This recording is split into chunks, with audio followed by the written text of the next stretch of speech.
Yo, what's going on, Council? And welcome back for another My Hero reaction, everybody. This week we got episode 163. So, of course, you would like to join me and my friend McMillion as we discuss all things anime and sometimes manga. Then please make sure you hit that like and subscribe button, as well as follow us on our social media so you stay up to date on all things about the Council, everybody. With all that being said, the Council is now in session. Let the meeting begin. All right, everybody, welcome back for another week of My Hero. So, of course, let's go ahead and get straight into it. So, last time on My Hero Academia, the young boy Bakugo returned, everybody. He returned from the dead. He's pulling up to help Midoriya out with his fight against All For One and Shigaraki here. During his fight, he was able to save All Might from the clutches of All For One, and during that time, All Might handed Bakugo the rest of his little armored form. It was nothing but a little piece of his arm, but he handed the rest of that to him. Bracer. Yeah, his little bracer. He handed that to him, and once Bakugo got that, he started to believe, everybody. He started to believe because his quirk started to evolve, everybody. This man Bakugo is flying through the air with explosions, so much so this man smacking in the highways, smacking through buildings, all just to try to stop this man All For One. And we're gonna see if this man can pull it out in this episode, everybody. Thoughts, McMillion? Yeah. I'm really excited to see where this is about to go. Considering, also in that episode we saw that All For One was so shook by Bakugo's resolve that he was like, he started seeing the second inheritor of One For All, or One For All. Yeah, no, you're right. I always have to make sure I'm saying the right name, one, yeah, because it's very easy to flip them. But yeah, but so that was cool. I am interested to see if that hype train continues, because that was such a good moment, and I'm locked in right now. So. Definitely 100%. Last episode was definitely good. It was great. Once again, animators are popping off with this season, and the greatness shall continue with this episode. So once again, let's go ahead and hop straight into it, everybody. My Hero Academia, episode 163, Quirk Explosion. Let's get into it.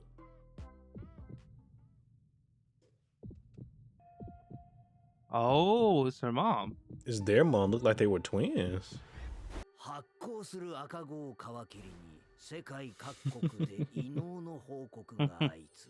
know that first baby was like a miracle boy.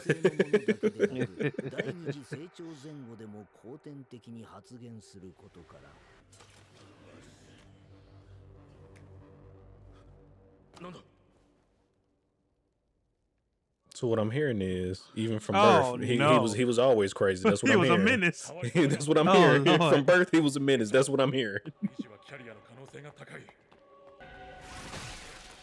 Crazy. Okay.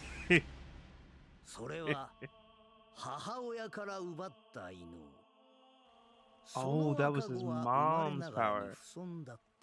So not only did that cause the death of her mother, but he stole her quirk as well. He started eating her? What? That's crazy. Oh my god. I mean, I guess that's how he survived until somebody came and found him. So from birth, this man was just a menace. He going around as a child just killing people. Killing people and taking their quirks. That's crazy. I expected nothing less. Dang, go drag him through the streets. He's crazy. Oh. The glowing baby is personally standing at the forefront. Okay, so that's interesting. They made him a social figure.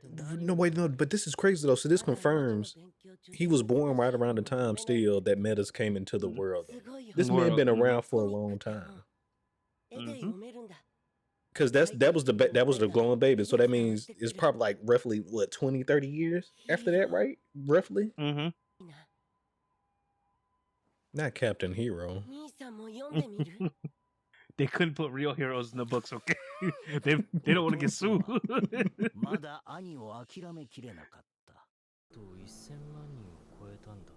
Now he descended from the moon. The moon? This?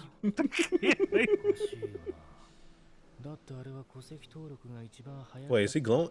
Did he kill Captain Hero? He killed the glowing baby?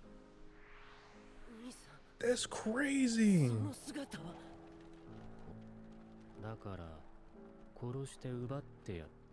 Jesus Christ. He killed a group that was in support of their existence and took the leader's powers. This man is a menace.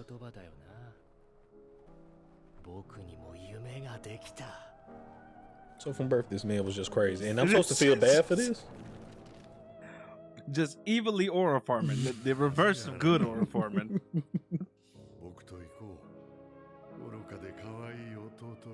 And he kept his brother just locked up all these years. So that's how. So he was really the start of it all for like the, I guess, the dark side of the meta world. He just. Oh, that's right. Their mom died. They couldn't name them. That's crazy. I didn't even think about that. So what did he call him before now? Probably nothing. Just brother? Probably Just nothing. brother or something? There's a second. Mm-hmm.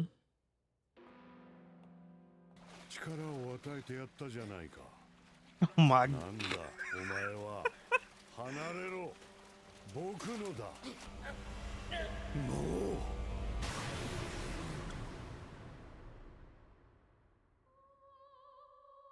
He just straight up killed his own brother like that, like nothing.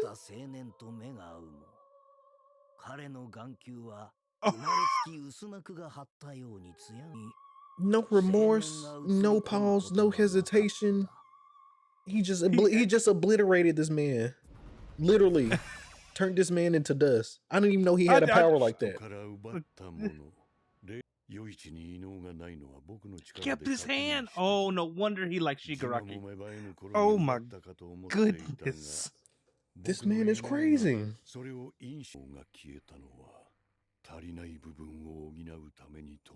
Man, that's crazy. He didn't even get it. All this time I was wondering how he passed it on, and it was by accident.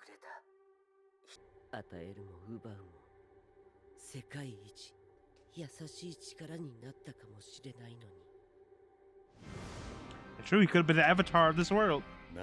And instead, he's the demon lord.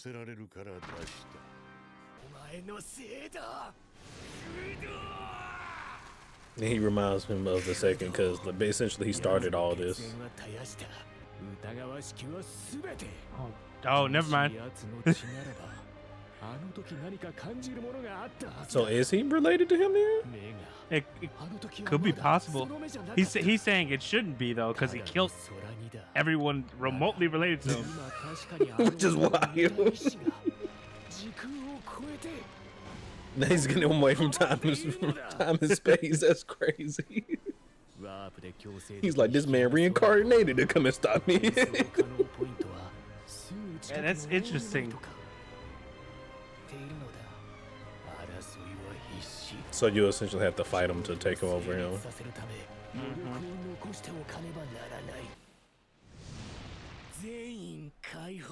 Now Omni Factor. Oh, he said, I'm giving everything. Go. So is he just like manifesting all his quirks right now? I think so. Yeah, I think that's exactly what's going on. He's just putting everything into one big ass attack.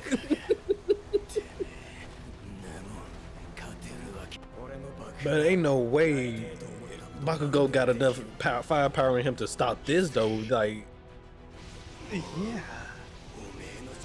no shot, right? He turned himself into a flesh meteor. What the fuck?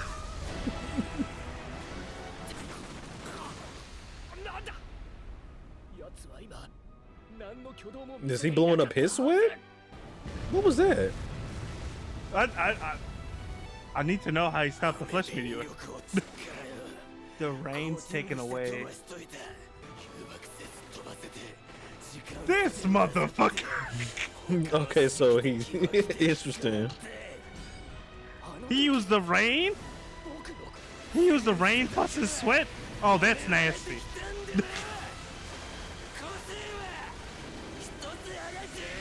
No more quirk is on. Talk to him, Bakugo. Bakugo, talk your shit. Talk to him.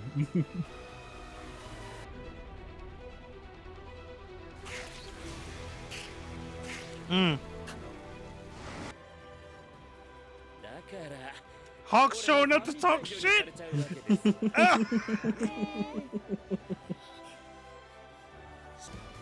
Not the emotional flashback. So he's beginning to believe everyone. He's beginning to believe.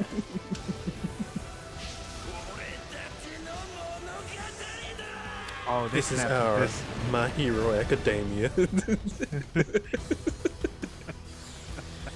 Oh. He's probably a child now. Yep. Not a baby. Can you kick Okay, a baby, Bakugo. Bakugo? Can you kick a baby? Can you kill a literal baby? Can't even talk. No, Bakugo, I can still steal your quirk. I don't think you saw the flashbacks. I don't think you saw the flashbacks. He didn't see what he lacks the critical information.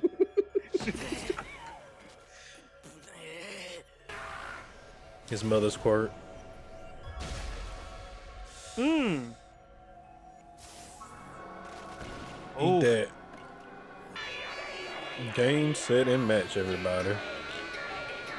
Who knew Eri was gonna be integral to the series? Who knew that one child was going to be the X He said factor? he just said the stolen factors are going back to their owners. Interesting. So everybody's gonna get their quirk back, Quirk back. or at least maybe the ones that this copy had. And It's don't worry, alright. he failed too, You still got the technically. fist up. That's all that matters. Let everybody know. Let them know. I was about to say, don't worry, Bakugo. All might also technically fail, but people didn't see it. Let them know. All right. The Demon Lord has been defeated. He has been smited. He has been smited, everybody. I'm not gonna lie, that was probably my favorite episode of the season so far. It took turning this man into a literal baby. Baby into a child. I was like, are they going to animate Bakugo killing a But child? we got him. I legit was like, are they about to animate this kid killing a baby? But they did have to. They did have to. Well, this preview going crazy. It looked like they just said Shigaraki was able to steal one of the quirks of One for All, which is interesting. So they are kind of connected right now. Or maybe he at least touched them, maybe, during their fight. That's going to pop up here in this next episode. But that was crazy. That was crazy. Turned this man into a baby. Like you said, who knew that Eri Who knew that one child, a key factor in the story? that one child was going to be the biggest key factor in this story.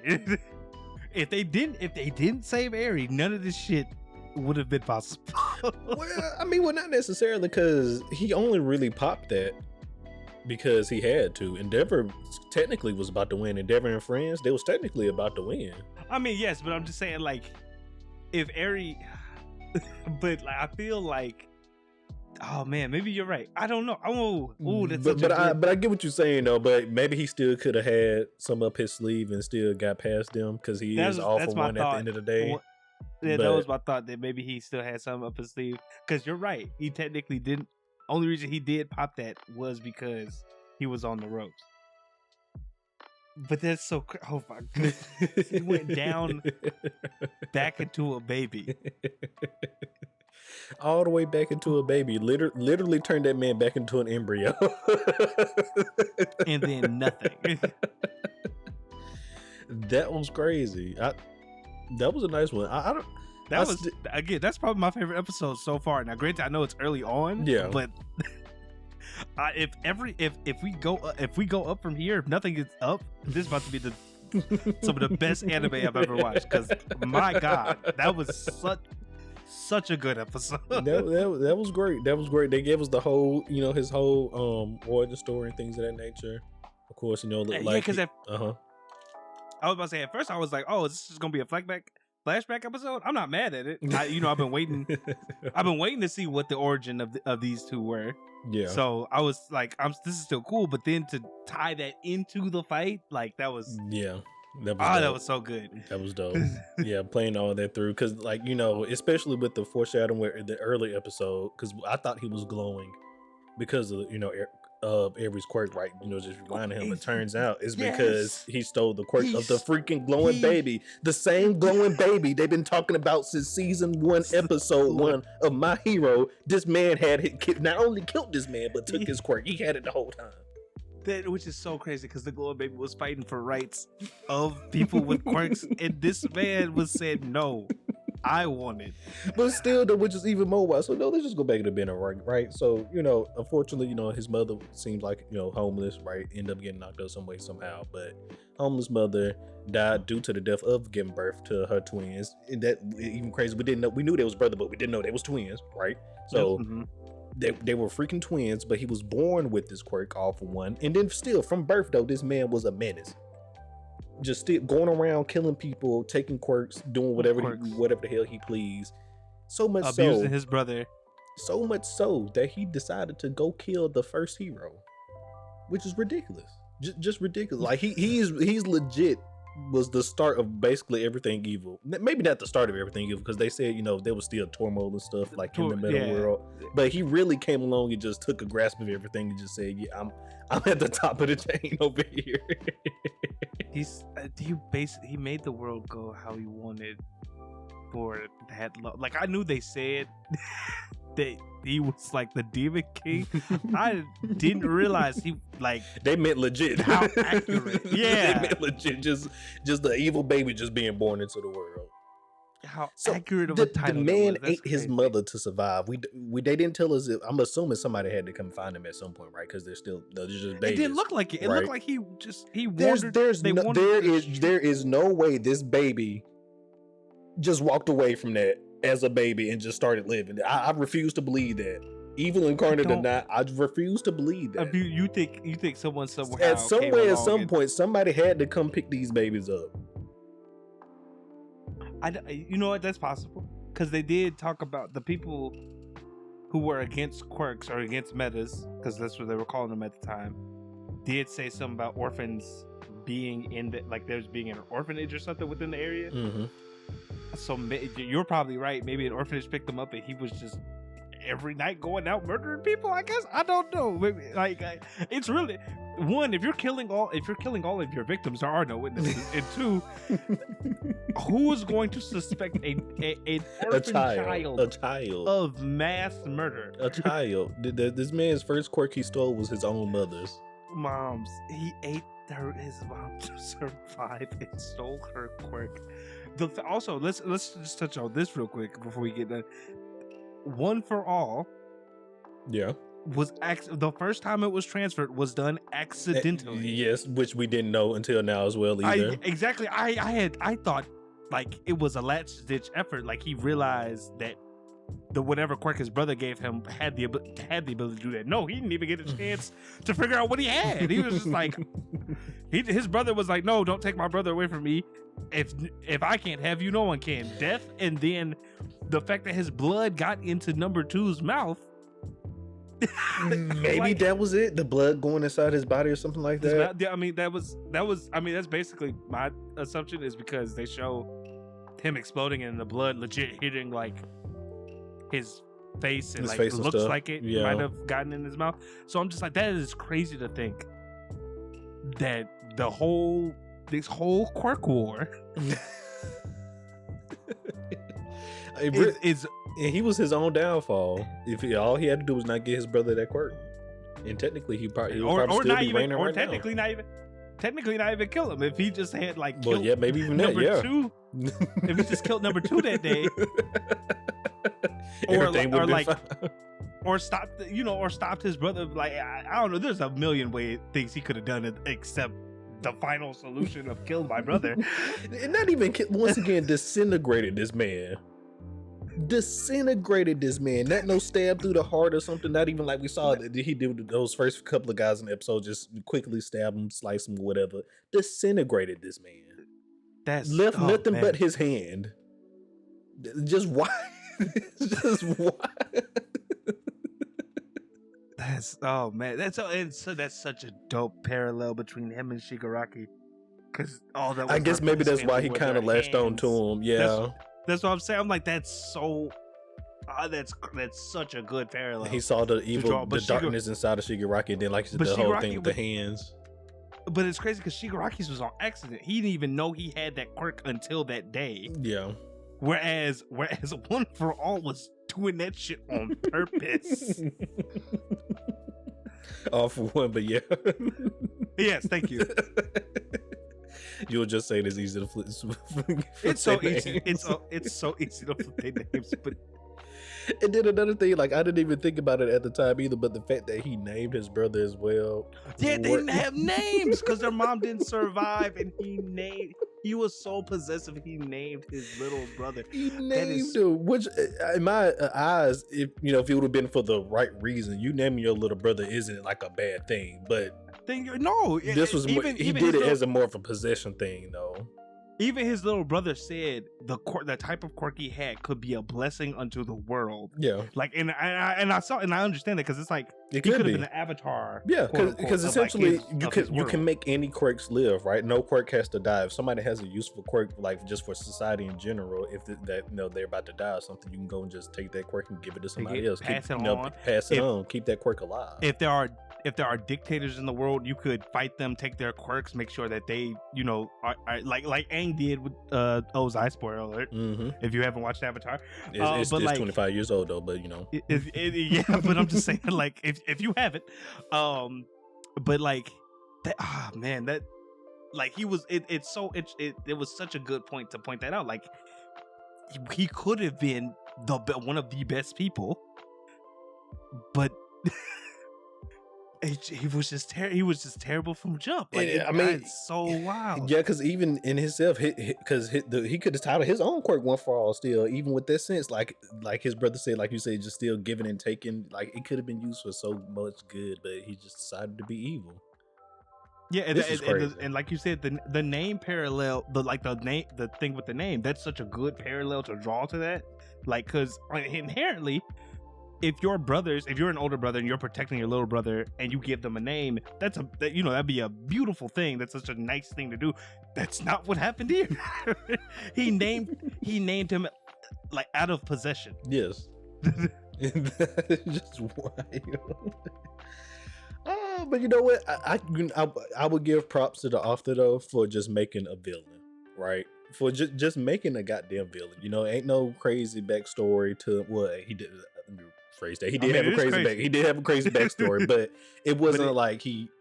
Well, no, he did grow up in. What I'm trying to say is he could have decided to be good, but he chose. This was a bad person. Yes, this was a bad person. Like I understand what you're trying to say. It's a lot. He wasn't evil necessarily due to his circumstances, even though you can technically say he kind of was because he grew up without a mother. I mean, you could argue, but I was about to say you could argue technically because he grew up a mother and.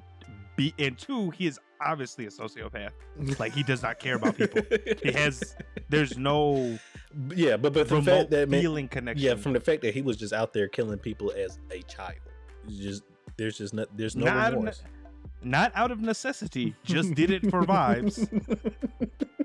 Yeah, he, as you said, I props to the author for making a villain that like technically you don't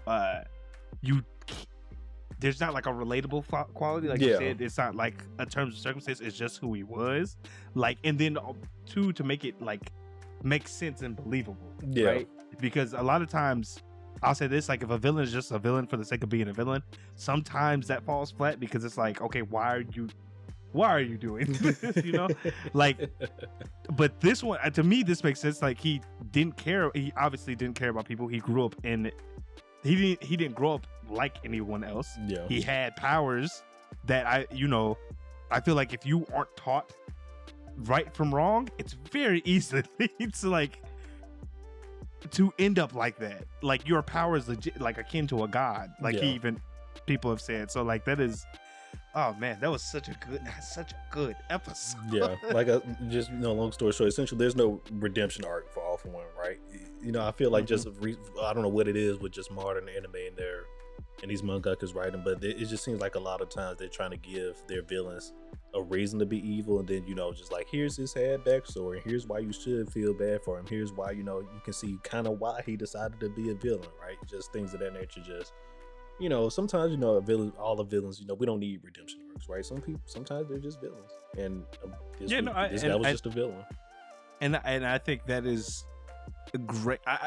I'll say this: I like relatable villains. Yes. But also I do like to a point where you not only show me like their backstory and what made them evil, but they're still shitty, like even in their backstory. So, and I think this was a very good example of that. Right? Like, this was such a good example. Like, I think the man killed the first hero. The first meta baby. He killed the goddamn glowing baby. Who was fighting for the rights of other metas that he would have benefited from. The same, like, that was wild to me. The same glowing baby these folks been talking about since episode 1. 60 years ago, metahumans just started popping up. It all began with a glowing baby. This man killed that glowing baby. He's just crazy. Just evil. Oh my gosh. It took this man, it's just crazy to me. That was such a good way to That was such a good way to start the episode too, because I'm like, they haven't done that intro, I feel like, since, oh man, what season was, like, the 3rd or 4th season? I think it's the last time we like really saw the intro, or maybe a recap episode or something like that. But like, that was such in my head I was even asking myself, like, why are they doing this now? And they delivered. I know. Oh man, this was a great episode. Like you said, I think it was the best episode so far. My money was on 162, but then, you know, 163 then came out. So yeah, I think it took his place. It's because it had so much. It wrapped so much shit up so well, and then gave me an amazing fight on top of that. Like, it was just really good. Oh man, that's crazy. No notes. All right, looks like My Hero is definitely ending out with a bang. I'm glad. You know, it was. Yeah. My Hero's been an enjoyable watch, you know, throughout the years here. It was some rough patches here and there. But you know, but looks like we definitely gonna end out with a bang though. 100%. I totally agree. Is there anything else you want to touch upon here, brother? No, I think we hit everything. I think we hit everything, honestly. Well, everybody, next episode looks like we're gonna get the start of Shigaraki versus Deku. It should be a great time, especially considering that there might be a possibility that, you know, we might have some All for One trying to, you know, fight Shigaraki while he's trying to fight Deku and things of that nature, because we know that there's another piece of All for One still inside of Shigaraki. Yeah, so, you know, that's gonna be interesting to see how that plays out. And like I said, already from the previews, it looked like Shigaraki next episode is going to take one of the quirks of One for All, which is crazy. So definitely, this fight should be a good one. But all right, you know, let us know down below in the comments, everybody, what you guys thought of this episode, and we'll see you all next week for episode 164. Everybody, peace out. Peace.